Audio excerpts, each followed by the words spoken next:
नमस्कार दोस्तों। आज हम जानेंगे प्रदोष व्रत की विधि, पूजा का शुभ मुहूर्त, सामग्री, नियम तथा फायदे क्या हैं। तो आइए शुरू करते हैं। प्रदोष व्रत प्रत्येक महीने की त्रयोदशी तिथि को रखा जाता है। इस व्रत में भगवान शिव की पूजा की जाती है। यहाँ आप जानेंगे प्रदोष व्रत क्या होता है, कैसे रखते हैं, कब शुरू कर सकते हैं, किसे रखना चाहिए, इसके नियम और पूजा विधि क्या है। सनातन धर्म में प्रदोष व्रत का बड़ा महत्व माना जाता है, जो प्रत्येक महीने की त्रयोदशी तिथि को पड़ता है। इस तरह से एक महीने में 2 प्रदोष व्रत और साल में 24 या 25 प्रदोष व्रत पड़ते हैं। इस व्रत में भगवान शिव की पूजा की जाती है और शिव पूजा के लिए प्रदोष काल समय सबसे उत्तम माना जाता है। मान्यताओं के अनुसार प्रदोष व्रत रखने से व्यक्ति को 2 गाय दान करने के बराबर पुण्य फल प्राप्त होता है। कई जगहों पर यह व्रत प्रदोषम के नाम से भी जाना जाता है। चलिए अब जानते हैं प्रदोष व्रत के बारे में विस्तृत जानकारी। प्रदोष व्रत कब रखा जाता है? प्रदोष व्रत प्रत्येक महीने की त्रयोदशी तिथि को पड़ती है। एक महीने में 2 त्रयोदशी पड़ती है, एक शुक्ल पक्ष में और एक कृष्ण पक्ष में। इस तरह से एक महीने में 2 और साल में कुल 24 प्रदोष व्रत पड़ते हैं। कई बार त्रयोदशी व्रत शिवरात्रि का भी शुभ संयोग बन जाता है। आइए जानते हैं कि प्रदोष व्रत में किस देवता की पूजा होती है। प्रदोष व्रत में भगवान शिव और माता पार्वती की पूजा होती है। इस दिन शिवलिंग की पूजा करना बेहद शुभ माना जाता है। प्रदोष व्रत के दिन शिवलिंग पर जल, दूध और बेलपत्र जरूर चढ़ाएं। इसके बाद हम लोग जानेंगे प्रदोष व्रत पूजा का शुभ मुहूर्त क्या है। प्रदोष व्रत पूजा का सबसे शुभ समय प्रदोष काल होता है। प्रदोष काल सूर्यास्त से 45 मिनट पूर्व व सूर्यास्त के 45 मिनट बाद तक रहता है। सरल शब्दों में समझे तो सूर्यास्त के बाद और रात्रि के आने से पहले का समय प्रदोष काल कहलाता है। इसके बाद आइए जानते हैं कि प्रदोष व्रत कितने रखने चाहिए। माना जाता है कि प्रदोष व्रत 11 या 26 रखने चाहिए। सबसे बेहतर है कि 108 प्रदोष रखकर शिव पुराण की कथा करवाएं।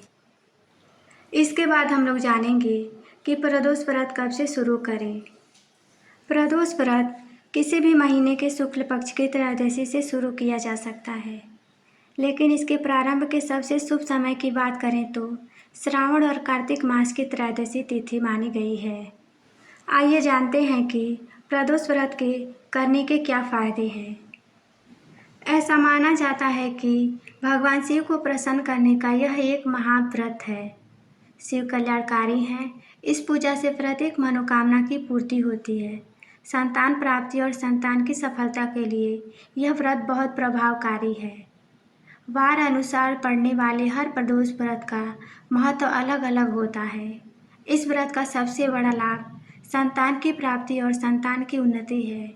इस व्रत से दैहिक, दैविक और भौतिक तापों का नाश होता है। इसके बाद आइए हम लोग जानते हैं प्रदोष व्रत में किन किन नियमों का पालन करना चाहिए और क्या नहीं करना चाहिए। प्रदोष व्रत में सुबह शाम दोनों समय शिव की पूजा करनी चाहिए। इस व्रत को आप अपनी इच्छा अनुसार निर्जला या फलाहार लेकर भी रख सकते हैं। प्रदोष व्रत कितने रखने हैं, इस बार का पहले ही संकल्प ले लेना चाहिए। प्रदोष व्रत का उद्यापन विधि विधान करना चाहिए। इसके बाद आइए हम लोग जानते हैं प्रदोष व्रत की पूजा सामग्री क्या है। लाल या पीला गुलाब, सफ़ेद मिठाई, सफ़ेद चंदन, बेलपत्र, धागा, कपूर, अक्षत, कलावा, चिराग, फल, धूप बत्ती आदि सभी चीज़ों का प्रयोग करना चाहिए। इसके बाद आइए हम लोग जानते हैं कि प्रदोष व्रत की विधि क्या है। प्रदोष व्रत के दिन सुबह जल्दी उठकर स्नान इत्यादि से निवृत्त होकर शिव पूजा प्रारंभ कर देना चाहिए। पूजा स्थल को गंगा जल से धुलकर पहले पवित्र कर लें। पूजा स्थल पर ही एक मंडप बना लें। 5 रंगों से रंगोली बनाकर एक दीप जला दें। कुश का आसन हो तो सबसे अच्छा माना जाता है। पूर्व या उत्तर पूर्व दिशा की तरफ मुख करके बैठ जाना चाहिए। भगवान शिव की पार्थिव बनाकर रुद्राभिषेक या जलाभिषेक करें। व्रत फलाहार रहना है। इस दिन संभव हो तो मंदिर में जाकर शिवलिंग पर जल जरूर चढ़ाएं। साथ ही बेलपत्र भी अर्पित करें। शाम में फिर से स्नान करके भगवान शिव की पूजा करें और प्रदोष व्रत कथा सुनें। अंत में आरती करके भगवान को भोग जरूर लगाएं। इसके बाद आइए जानते हैं प्रदोष व्रत में क्या खा सकते हैं। प्रदोष व्रत में आप फलाहार कर सकते हैं। फलाहार में जैसे आप आलू खा सकते हैं, साबूदाने की खिचड़ी या खीर खा सकते हैं, फलों की चाट बनाकर खा सकते हैं।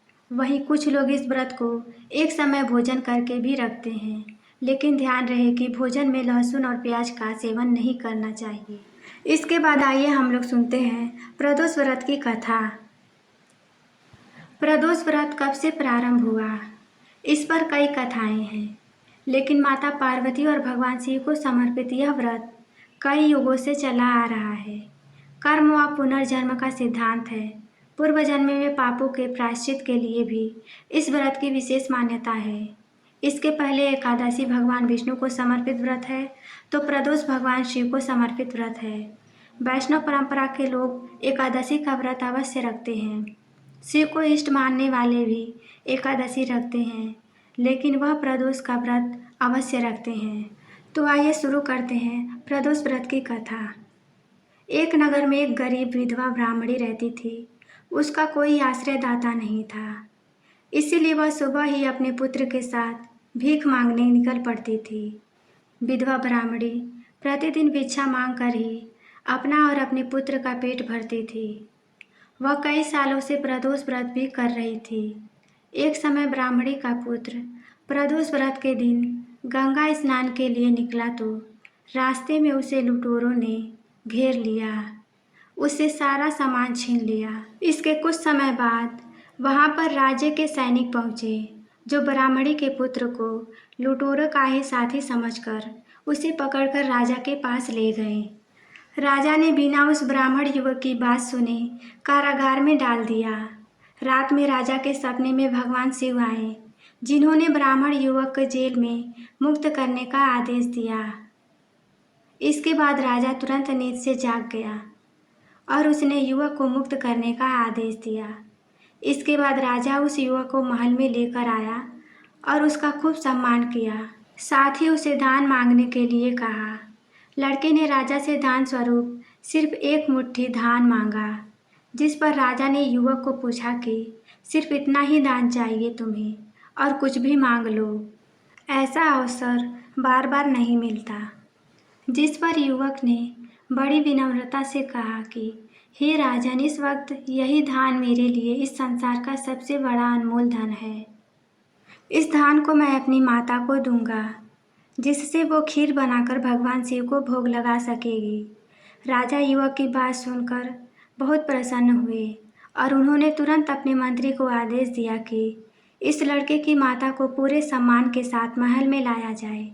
राजा की आज्ञा का पालन करते हुए मंत्री ब्राह्मणी को लेकर दरबार में पहुँचे, जिसके बाद राजा ने ब्राह्मणी को सारा प्रसंग सुनाया और उसके पुत्र की खूब प्रशंसा करते हुए उसे अपना सलाहकार बना दिया।